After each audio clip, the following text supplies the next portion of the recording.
Okay. Good afternoon, children. Today we will start with the other topic of the chapter 8, that is fundamentals of anatomy, physiology and kinesiology in sports. Our next topic is, in the last class we have studied about what is biomechanics. Now we will study the importance of kinesiology and biomechanics in sports. Children, the first is understanding human movements. Here, understanding human movements means kinesiology and biomechanics helps to understand the human movements regarding the games and sports. Second one, knowledge about forces on the body. Knowledge about the forces on the body, that is various forces acting on the body that they used to tell, kinesiology and biomechanics. Third one is efficient movement.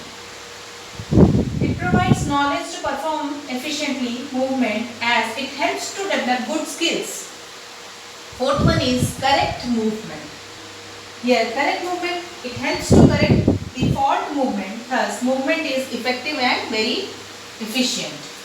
Fifth one is prevent injuries. Knowledge of physiology and biomechanics helps to reduce injuries.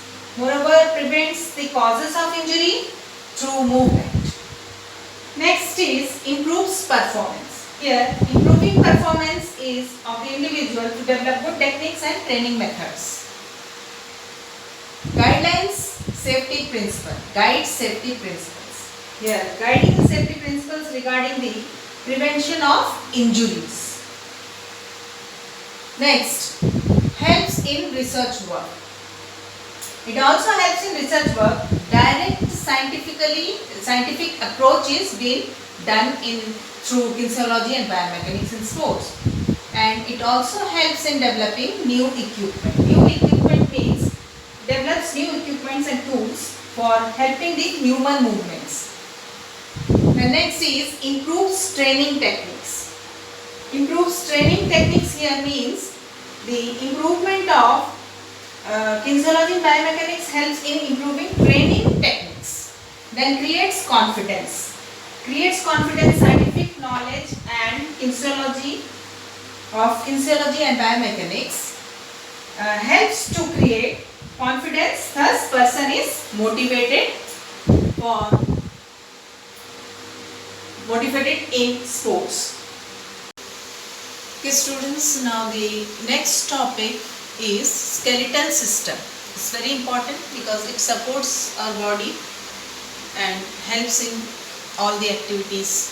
Skeletal system consists of bones and joints which provide attachment to the movement muscle, that is skeletal muscle. Bones and its classification. There are 213 bones in children and 206 bones in adults.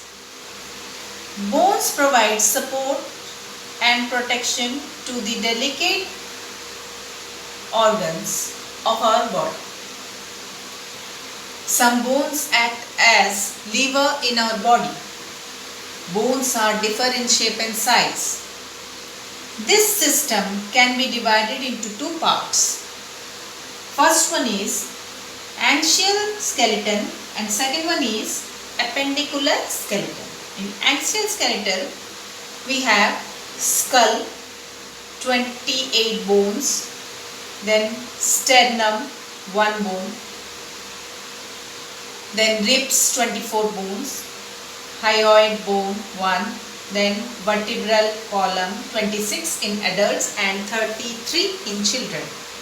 Then appendicular skeleton. We have two. One is upper limbs, that is 64, and lower limbs, that is 62 bones.